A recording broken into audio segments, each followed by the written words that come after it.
This pose stretches your shoulders, hamstrings, calves, and arches.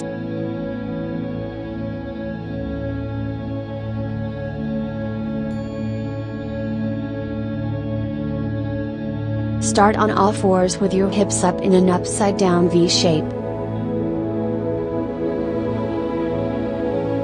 Alternately lift and lower your heels. Breathe regularly. Relax your neck. Notice the elongation from your fingertips to your sit bone. Draw your shoulders away from your ears.